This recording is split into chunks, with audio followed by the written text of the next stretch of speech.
Hello बच्चों, आप सभी का सनराइज एजुकेशन एकेडमी समदड़ी में मैं विशाल भार्गव हार्दिक स्वागत करता हूं।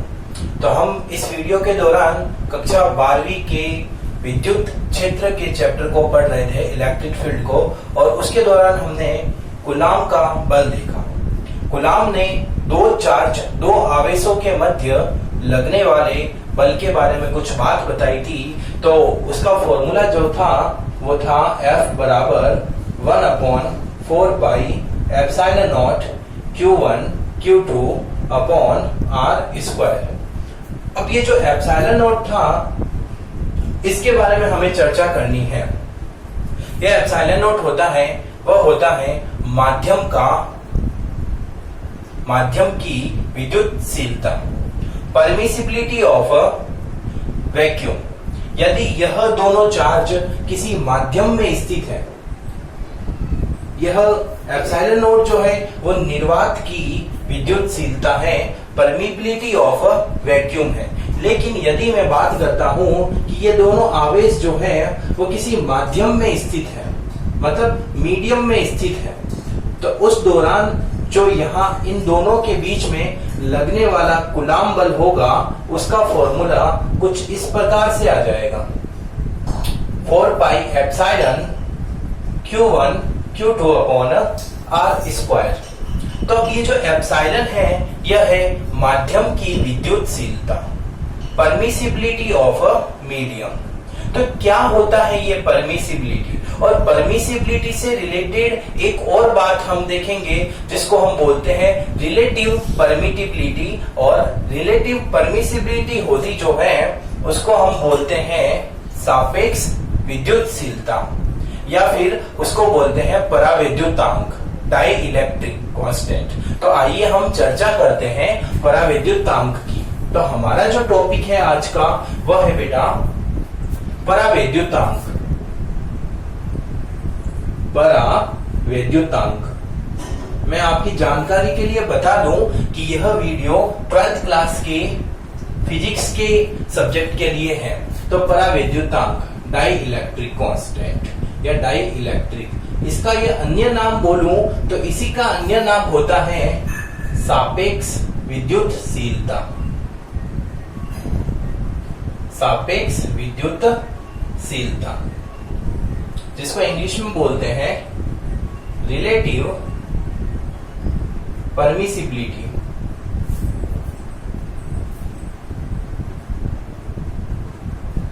ओके, तो सापेक्ष विद्युतशीलता को समझने के लिए सबसे पहले हमें विद्युतशीलता को देखना पड़ेगा। तो एप्सिलॉन नॉट क्या होता है? निर्वात की विद्युतशीलता, निर्वात की विद्युतशीलता, जिसको इंग्लिश में हम लोग क्या बोलेंगे बेटा? इंग्लिश में हम बोलेंगे इसको शीलता, ये सी बड़ा होगा। इसको इंग्लिश में बोलेंगे परमिसिबिलिटी ऑफ वैक्यूम, जिसकी जो वैल्यू होती है वह वैल्यू होती है 8.85 इंटू 10 की पावर -12। अब इसके जो मात्रक होता है वो मात्रक क्या होता है, तो उसको निकालने के लिए आपको पता है फॉर्मूला क्या होता है, 1/4 pi epsilon naught Q1 Q2 upon R square. तो मात्रक की बात करो बेटा, इसके मात्रक की, तो ये जो फोर्स है इस फोर्स का मात्रक होता है न्यूटन, इंटू न्यूटन बराबर दिस अपॉन दिस, क्योंकि 4 पाई का तो कोई मात्रक ही नहीं है और इसका मात्रक हमें ज्ञात करना है, इंटू Q1 का मात्रक कूलाम होता है, तो कूलाम का स्क्वायर अपॉन मीटर का स्क्वायर। इस क्वेश्चन मार्क चिन्ह को उधर लेके जाऊं तो मात्रक बनेगा coulomb square upon newton into metre square. तो इसका मात्रक क्या हो जाएगा? Coulomb square upon newton into metre square. ये इसका मात्रक होता है। किसका मात्रक होता है? एप्सिलॉन नॉट का। ठीक है, इसको हम बोलते हैं परमिसिबिलिटी ऑफ वैक्यूम। वैक्यूम है ये।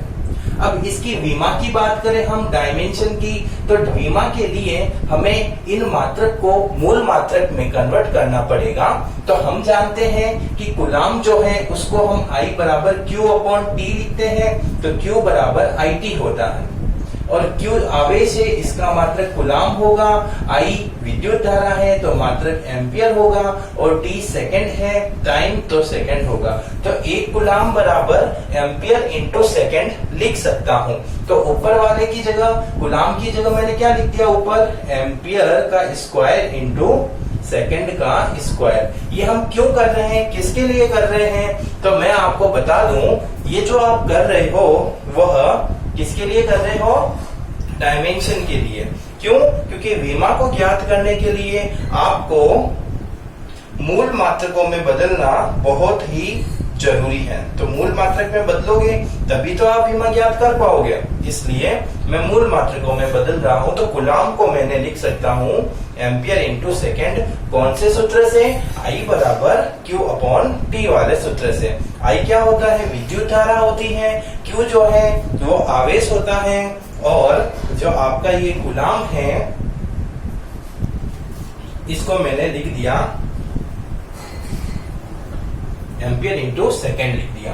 अब बात करते हैं न्यूटन की। ये न्यूटन जो होता है फोर्स होता है, तो न्यूटन फोर्स का मात्रक होता है न्यूटन बराबर KG into metre upon second square. अब आप कहेंगे सर ये कहां से आया, तो मैं कहूंगा अगर आपको इस बारे में जानकारी नहीं है तो मेरी 11वीं कक्षा का वीडियो देखिए, उसमें मैं मात्रक और विमाएं मैंने करवा रखी है, तो आपको वहां पर चीजें अच्छे से समझ में आएगी। क्योंकि मैं अभी एक एग्जाम्पल समझा दूंगा लेकिन ये आपका जो कंसेप्ट है ये क्लियर नहीं हो पाएगा। तो कंसेप्ट क्लियर करने के लिए आपको वो वीडियो देखना बहुत ही ज्यादा जरूरी है। तो चलो यहाँ पर बात करते हैं। तो न्यूटन को मैंने क्या लिखा, KG into metre upon second square और मल्टीप्लाई में मैंने यहाँ पर लिख दिया मीटर स्क्वायर। इसको अब मैं थोड़ा और अच्छे से करता हूं, तो यहाँ सेकेंड स्क्वायर जो है इसको मैंने ऊपर लेके चला जाता हूं, तो एम्पियर स्क्वायर सेकेंड स्क्वायर जैसे ही ऊपर जाएगा तो बेटा क्या बन जाएगा, सेकेंड स्क्वायर पहले है ही है तो सेकेंड की पावर 4 हो जाएगी। कैसे होगी सेकेंड की पावर 4, क्योंकि पहले से सेकेंड स्क्वायर है, एक और स्क्वायर चला गया तो पावर जुड़ जाएगी, तो 2 और 2 4 होती है। और अपॉन में kg इंटू इस मीटर की पावर 1 है और यहाँ मीटर की पावर 2 है तो मीटर की पावर 3 हो गई। अब इस चीज को देखकर हमें विमा बनानी है, तो कैसे बनाएंगे आप लोग, यहाँ पर देखेंगे m मतलब द्रव्यमान। द्रव्यमान की विमा कैसे पता चलेगी, द्रव्यमान का मात्रक kg होता है और kg अपॉन में है, इसको ऊपर लेके जाऊंगा तो इसकी पावर -1 होगी, तो द्रव्यमान की विमा -1 है। L का मतलब होता है लंबाई, लेंथ का मात्रक मीटर होता है। चूंकि यहाँ पर मीटर क्यूब नीचे है, ये ऊपर लेके जाऊंगा तो मीटर की पावर -3, तो L की विमा -3। T का मतलब होता है समय का मात्रक सेकंड होता है, सेकंड की पावर 4 तो T की पावर भी 4। और बात यदि एम्पियर की करें तो एम्पियर का मात्रक जो है एम्पियर की पावर 2 है, तो यहाँ पर इसकी विमा भी 2 हो जाएगी। तो ये इस प्रकार से हमने विमा बनाया और विमा जो बनी वो क्या बनी, m की विमा -1, L की विमा -3, T की विमा 4 और यहाँ पर एम्पियर की विमा 2। एक और नया टर्म होता है एप्सिलॉन। एप्सिलॉन क्या होता है बेटा, माध्यम की विद्युतशीलता। माध्यम की विद्युतशीलता होती है। परमिसिबिलिटी ऑफ मीडियम, ये माध्यम के ऊपर निर्भर करती है कि कौन सा माध्यम हम ले रहे हैं, जिसकी विमा क्या होगी। ठीक है, अब हम जो ये स्क्रीनशॉट ले लीजिएगा और इसको मैं अब साफ करता हूं। मैंने विद्युतशीलता को तो समझ लिया, लेकिन जो टॉपिक है मेरा वो है परावैद्युतांक, डाइइलेक्ट्रिक या फिर सापेक्ष विद्युतशीलता। क्या होता है सापेक्ष विद्युतशीलता, आइए हम चर्चा करते हैं। तो हमें पढ़ना है अब बेटा सापेक्ष विद्युतशीलता। तो हम बेटा बात कर रहे थे परावैद्युतांक। विद्युत डाई इलेक्ट्रिक कांस्टेंट, या फिर जिसको बोलते हैं सापेक्ष विद्युतशीलता, रिलेटिव परमिएबिलिटी। क्या होता है रिलेटिव परमिएबिलिटी? इसको शो करने का तरीका एप्सिलॉन आर। आर का मतलब क्या हो गया? रिलेटिव हो गया। तो एप्सिलॉन आर का जो फॉर्मूला होता है वो फॉर्मूला होता है निर्वात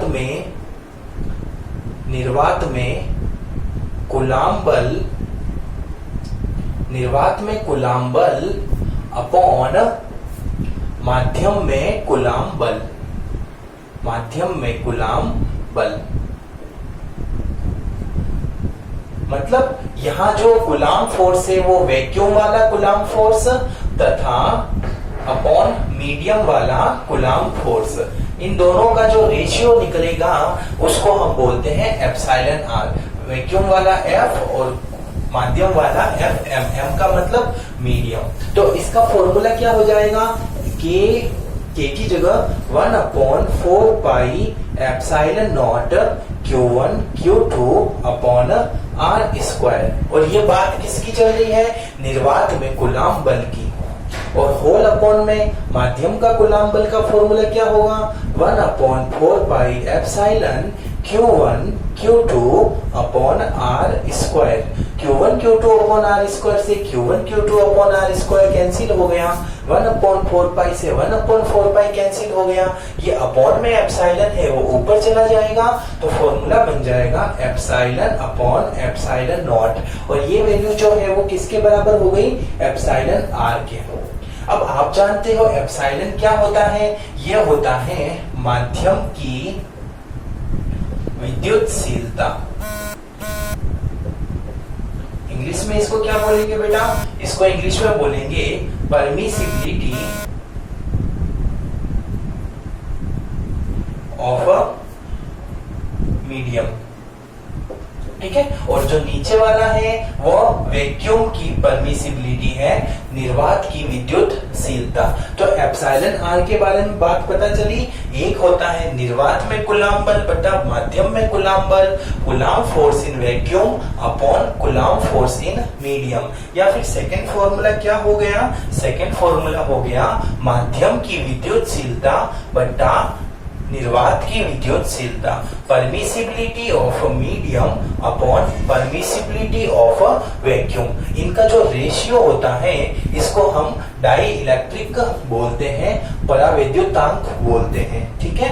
अब अगर मैं बात करूं इसके मात्रक की, तो आप देख सकते हैं यह मात्रकहीन राशि होती है, मतलब यूनिट लेस क्वांटिटी। क्यों यूनिट लेस है? क्योंकि ऊपर भी विद्युतशीलता नीचे भी विद्युतशीलता, दोनों के मात्रक तो एक दूसरे से कैंसिल हो जाएंगे ना, इसलिए इसका कोई मात्रक नहीं होता है। जब इसका मात्रक नहीं होता है तो क्या इसकी विमा होगी? नहीं होगी। तो यह विमाहीन डायमेंशन लेस क्वांटिटी है। ठीक है, डायमेंशन लेस क्वांटिटी है। तो मेरी बात को समझने की कोशिश करना। यहाँ पर मैं बोलना क्या चाहता हूँ? मैं यहाँ ये कहना चाहता हूँ, यदि खाली विद्युतशीलता परमिसिबिलिटी का फॉर्मूला पूछे तो क्या होगा? Coulomb upon newton into metre square. लेकिन यदि आपको सापेक्ष विद्युतशीलता रिलेटिव परमिबिलिटी का मात्रक पूछे तो उस केस में कोई मात्रक नहीं होता है। विमा पूछे कोई विमा नहीं होगी। अगर आप लिखना भी चाहते हो विमा तो आप लिख सकते हो M0 L0 T0। तो ये इसकी क्या हो जाएगी बेटा? विमा हो जाएगी। ये चीज समझ में आई आपको? ठीक है। अगर कोई इंसुलेटर होता है, इंसुलेटर का मतलब आपका कोई अचालक है, उसको हम बोलते हैं डाई इलेक्ट्रिक कांस्टेंट, परावैद्युतांक नियतांक बोला जाता है। ठीक है। तो यहाँ स्क्रीनशॉट ले लीजिएगा इसका। ओके।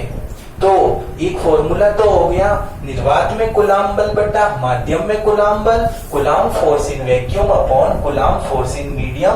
और दूसरा फॉर्मूला हो गया माध्यम की विद्युतशीलता बटा निर्वात की विद्युतशीलता, permissibility of medium upon permissibility of vacuum. अब बात करते हैं कूलाम बल का सदिश रूप। कूलाम बल का सदिश रूप क्या होता है? सदिश रूप, कूलाम बल का सदिश रूप। अब सदिश और अदिश दो राशियां होती हैं। क्या होती है सदिश राशि? वेक्टर क्वांटिटी, मतलब vector form of coulomb force.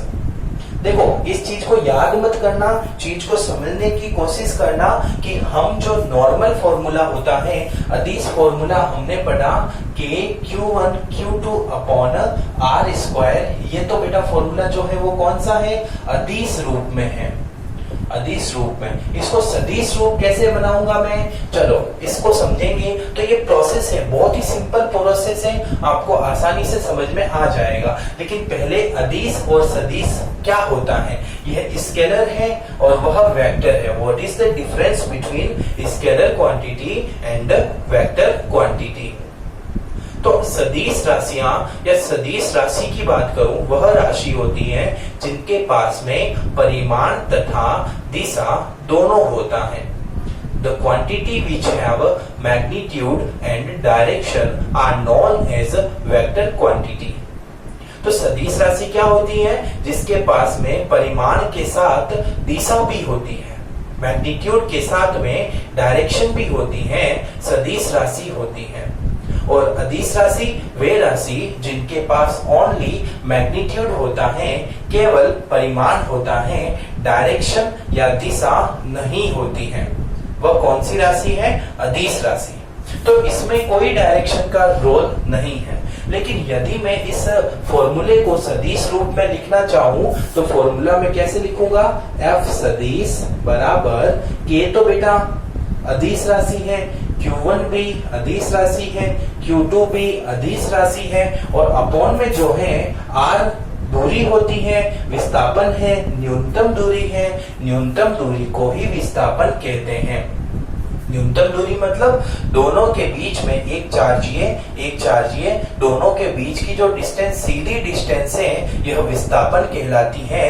लेकिन सामान्य भाषा में हम इसको दूरी ही कहते हैं। तो जो दूरी होती है विस्थापन वाली, वह सदिश राशि होती है।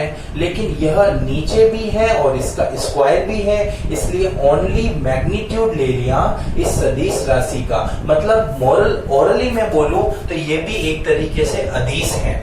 तो बेटा इस बराबर के इधर तो मैंने सदिश ले लिया, बराबर के उधर तो अभी तक कोई सदिश आया ही नहीं है। ये तो खाली परिमाण ही बताता है, मैग्नीट्यूड ही बताता है। मुझे एक ऐसी और राशि यहाँ पर लानी पड़ेगी जो डायरेक्शन भी बताए। तो डायरेक्शन बताए तो ये R सदिश कहता है कि देखिए, मेरा तो आपने यहाँ मैग्नीट्यूड ले लिया, लेकिन मेरी भी तो डायरेक्शन है ना, आप क्यों नहीं मेरी डायरेक्शन से यहाँ गुणा कर दो? हमने कहा ठीक है, आपकी डायरेक्शन से मैंने यहाँ पर गुणा कर दिया, लेकिन मैं आपके यूनिट वेक्टर को लूंगा। ये है एकांक सदिश, दूरी का एकांक सदिश। क्या होता है एकांक सदिश? ऐसा सदिश जिसका परिमाण एक होता है, unit vector which have one magnitude. मतलब इसका मैग्नीट्यूड है वो 1 है, बट इसकी डायरेक्शन तो है, तो 1 होना ही चाहिए। क्योंकि मैं नहीं चाहता कि मैं इसको कोई ऐसी संख्या से गुणा करूं कि इसका जो मान है वो परिवर्तित हो जाए। मैं जानता हूं कि इस पूरी चीज को यदि मैं 1 से गुणा करूंगा तो इसमें कोई परिवर्तन नहीं होगा। वही मैंने किया। इसका परिमाण R कैप लिखा हुआ है, इसको कैप बोलते हैं, इसको एरो तीर बोलते हैं, सदिश बोलते हैं। तो कैप लिखने का मतलब यह एकांक सदिश है और इसका परिमाण 1 होता है, यूनिट वेक्टर है। तो 1 से गुणा किया, कोई फर्क नहीं पड़ा, लेकिन इसकी जो डायरेक्शन है वो मेरे काम आ गई। तो यहाँ पर जो सदिश रूप है बेटा वो ये वाला हो गया। लेकिन अब एक और अन्य रूप है सदिश रूप, वो क्या है? ये R कैप की जगह यदि मैं R सदिश लिख देता यहाँ पर, जैसे अन्य रूप, अन्य दोनों सेम सही है, तो R सदिश बराबर K Q1 Q2 अपॉन, और यहाँ पर R सदिश लिख दिया। तो यहाँ r सदिश लिखा तो प्रॉब्लम क्या हो गई, मैंने इसके मैग्नीट्यूड को गुणा नहीं किया, मैग्नीट्यूड को किया भी था तो इसका तो एक ही मैग्नीट्यूड था, तो एक से गुणा करने पर कोई फर्क नहीं पड़ा। लेकिन यहाँ फर्क पड़ जाएगा क्योंकि यहाँ तो मैग्नीट्यूड भी है और डायरेक्शन भी है, परिमाण भी है और दिशा भी है। दिशा तो मुझे चाहिए लेकिन एक्स्ट्रा परिमाण आ रहा है, तो ऊपर मैंने परिमाण से गुणा किया तो मैं नीचे भी परिमाण से गुणा करूंगा, तो नीचे परिमाण से गुणा करने पर ये जो स्क्वायर है वह क्यूब बन जाएगा। तो जो फाइनल फॉर्मूला हमारे पास कुछ ऐसा आ गया। तो ये जो दोनों रूप हैं, ये दोनों रूप एकदम सत्य हैं, तो ये दोनों सदिश रूप है और यह अदिश रूप है। स्क्रीनशॉट ले लीजिएगा आप लोग, स्क्रीनशॉट ले लीजिएगा आप लोग। चलिए अब हम बात करते हैं कूलॉम नियम के किन्हीं दो सदिशों के बीच में। जैसे कि मैं आपको कुछ बात समझाता हूं कि दो आवेशों के बीच में जो कूलॉम बल है वह कैसे कार्य करता है। जैसे यहाँ सदिश रूप का ही टॉपिक चल रहा है बेटा। अब यहाँ पर मैंने एक आवेश ले लिया, नाम दे दिया Q1, जिसकी जो मूल बिंदु से दूरी है R1 सदिश है, और एक ले लिया मैंने नाम Q2, जिसकी मूल बिंदु से दूरी R2 सदिश है। और इन दोनों के बीच की जो डिस्टेंस है वो R12 भी बोल सकता हूँ 1 से 2 के सापेक्ष, या फिर R2 1 भी बोल सकता हूँ। बस शर्त इतनी है कि R12 का मतलब होता है R1 सदिश माइनस R2 सदिश, मतलब R1 की 2 के सापेक्ष दूरी, Q1 की Q2 के सापेक्ष दूरी जो है R12 बराबर R1 सदिश माइनस R2 सदिश हो जाएगा। Relative distance of charge Q1 with respect to Q2, तो ये फॉर्मूला हो जाएगा। लेकिन जस्ट अपोजिट बात करूं R21 सदिश की, तो उसके लिए फॉर्मूला क्या होगा, R2 vector minus R1 vector, मतलब कि आवेश 2 की आवेश 1 के सापेक्ष दूरी, the distance of charge Q2 with respect to charge Q1, तो इसको ऐसे डिनोट करते हैं। क्या मैं इसी चीज को, ये जो नीचे वाला है, इसमें यदि मैं माइनस कॉमन ले लूं तो ये तो माइनस का बन जाएगा और ये प्लस का, तो मैं इसको प्लस वाले को आगे और माइनस वाले को पीछे लिख सकता हूं ना। बात एक ही है, मैंने माइनस कॉमन ले लिया और हम देखेंगे कि ये जो चीज है वो ये है, तो मेरे पास में एक रिलेशन आ गया R21 वेक्टर बराबर माइनस 12R वेक्टर। ये फॉर्मूला आया या नहीं आया? आया, जरूर आया। सेम यह रिलेशन मेरा काम आएगा आगे, कैसे कि Q1 के द्वारा, अब ध्यान से सुनना, Q1 के द्वारा Q2 पर लगाया गया बल, कूलॉम बल, कूलॉम बल ही होगा। अगर मैं इंग्लिश में बोलूं, forced applied by Q1 on Q2 charge. Q1 लगा रहा है और किस पे लगा रहा है, Q2 पे लगा रहा है, तो फॉर्मूला क्या आ जाएगा, F12 सदिश बराबर K Q1 Q2 upon R12 सदिश की क्यूब, यहाँ R12 सदिश हो जाएगा। कैसे, मैंने वो अन्य रूप था ना दूसरा वाला, कैप नहीं लिया मैंने, यहाँ एरो ले लिया है, इसलिए अपॉन में मैंने गुणा किया तो क्यूब हो गया। This is equation 1। सिमिलरली बात करूं मैं, यहाँ पर यही लाइन जो है वो यहाँ Q2 के द्वारा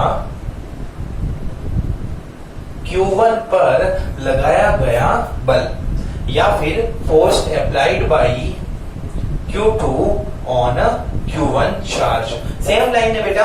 तो अब उस केस में फॉर्मूला क्या हो जाएगा, F21 वेक्टर बराबर K Q1 Q2 upon R21 vector की पावर 3, और यहाँ R21 वेक्टर।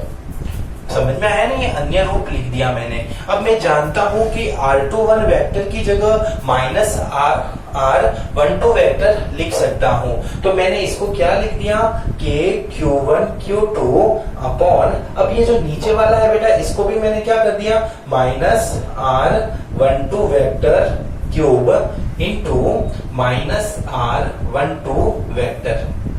अगर मैं सही देखूं तो ये माइनस जो है वो आगे आ जाएगा, तो ये माइनस आगे आ गया और ऊपर बच गया Q1 Q2 R12 वेक्टर। और अपॉन की बात करूं तो ये बेटा इसके दोनों तरफ मैग्नीट्यूड है। इस मैग्नीट्यूड का मतलब होता है कि जो भी वैल्यू आएगी इसको यह पॉजिटिव कर देगा। मोड है, ये मापांक है, तो मापांक या मोड के अंदर अगर पॉजिटिव है तो वो तो पॉजिटिव ही रहेगा, लेकिन सपोज दैट अंदर नेगेटिव आ जाता है तो वह भी पॉजिटिव बन जाएगा। तो यहाँ जो नेगेटिव है इसका कोई मतलब नहीं और यह पॉजिटिव बन गया। अब आप देख सकते हैं समीकरण 1 को देखो जरा। समीकरण 1 KQ1 Q2 KQ1 Q2 R12 upon R12 power 3 R12 power 3, बस माइनस एक्स्ट्रा आ गया। तो इस पूरी चीज की जगह मैं क्या लिख सकता हूँ, F12 लिख सकता हूँ ना, तो F12 लिख दिया। तो यहाँ पर फाइनली मेरे पास में एक रिलेशन आ जाता है, वो रिलेशन में कुछ यहाँ लिख देता हूँ। क्या रिलेशन है, F21 वेक्टर बराबर माइनस F12 वेक्टर। मतलब क्या, मतलब ये है कि Q1 ने Q2 पर जो फोर्स लगाया ये है और Q2 ने Q1 पर फोर्स लगाया वो ये है। ये दोनों का परिमाण बराबर होता है, लेकिन जो दिशा होती है एक दूसरे की वो विपरीत होती है। जैसे Q1 जो है वो Q2 जो है Q1 को इस तरफ से खींच रहा है, तो Q1 जो होगा Q2 को ऐसे खींचेगा। मतलब दोनों जो है समान फोर्स लगा रहे हैं, लेकिन डायरेक्शन जो है इनकी अपोजिट है। इसलिए हम कह सकते हैं कि जो कूलॉम का नियम है वह कूलॉम का नियम गति के तृतीय नियम की पालना करता है।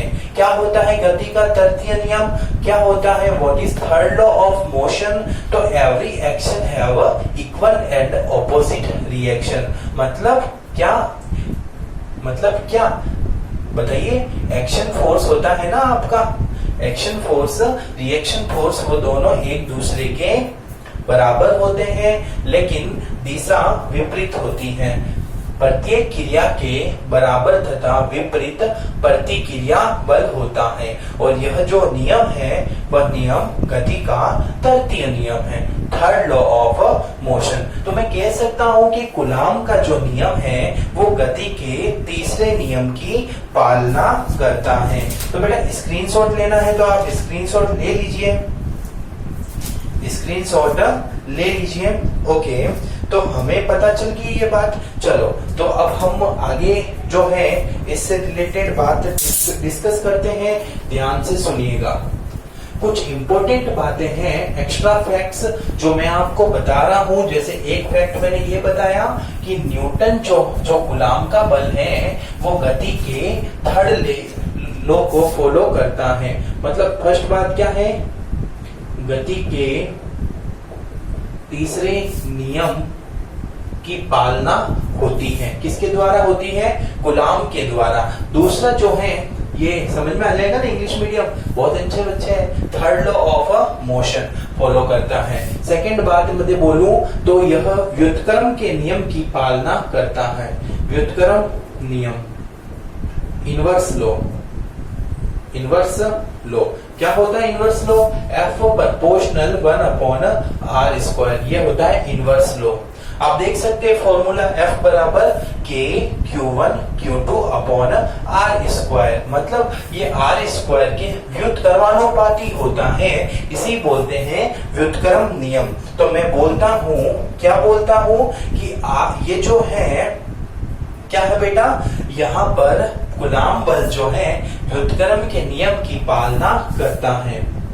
तीसरी बात बोलूं तो कूलॉम बल यदि मैं कोई दो आवेशों के बीच में लगाता हूं तो वो आवेश जो है वो स्थिर अवस्था में होने चाहिए। कैसे होने चाहिए? स्थिर होने चाहिए, मतलब रेस्ट मोड में होने चाहिए। मोशन गतिशील अवस्था में नहीं होने चाहिए, स्थिर अवस्था में होने चाहिए। तब उस केस में यहां पर कूलाम बल लगेगा। चौथी बात बोलूं तो चौथी बात है दो आवेशों के बीच की दूरी, दो आवेशों के बीच दूरी ग्रेटर देन 10⁻⁻15 मीटर। मतलब कहने का क्या कि दो आवेशों के बीच की दूरी जो है वो 10⁻⁻15 से ज्यादा होनी चाहिए। The distance between two charge should be greater than 10⁻⁻15 metre, ज्यादा होनी चाहिए। अगर इससे कम वैल्यू है तो इसका मतलब क्या?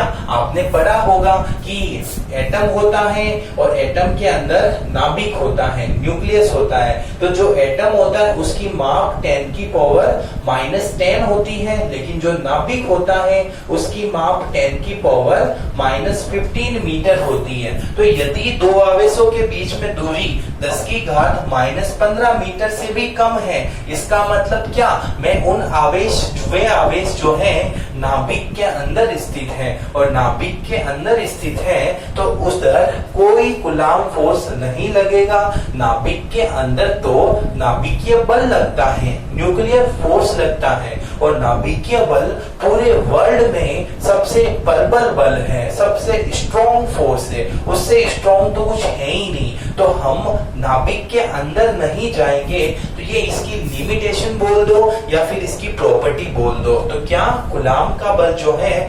10⁻⁻15 मीटर से कम दूरी में नहीं लगता है। और पांचवी बात जो है वो ये है, ये दो प्रकार के होते हैं, आकर्षण जिसको बोलते हैं अट्रैक्शन, और एक होता है बेटा प्रतिकर्षण जिसको क्या बोलेंगे हम? रिपल्सन। ठीक है, तो आकर्षण कब लगता है? विपरीत आवेशों के बीच में आकर्षण बल लगता है। मतलब पॉजिटिव और नेगेटिव है, इन दोनों के बीच में हमेशा अट्रैक्शन फोर्स लगेगा। मतलब धनावेश तथा ऋणावेश के मध्य लगने वाला जो बल होता है वो आकर्षण होता है। जैसे नाभिक जो है उसमें धनावेश होता है, इलेक्ट्रॉन पे ऋणावेश होता है, तो इलेक्ट्रॉन जो है नाभिक के द्वारा आकर्षण फील करता है और मोशन करता है इसके चारों ओर।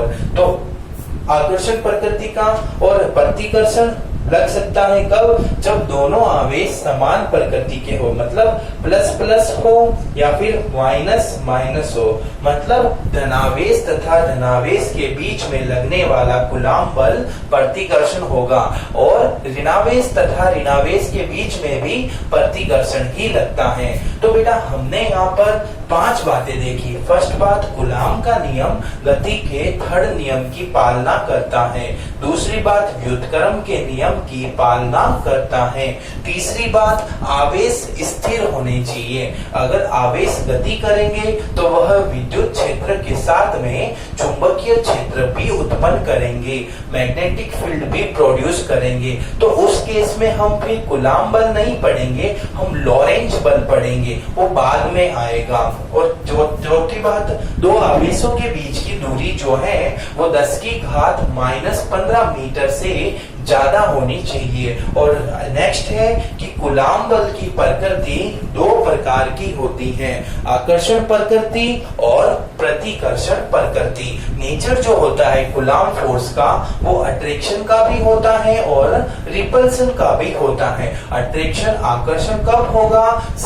विपरीत आवेशों के बीच में आकर्षण होगा। एक पॉजिटिव चार्ज है, एक नेगेटिव चार्ज है। एग्जाम्पल, इलेक्ट्रॉन तथा न्यूक्लियस नाभिक, उन दोनों के बीच में अट्रैक्शन फोर्स लगता है। लेकिन प्रतिकर्षण रिपल्सन कब लगेगा?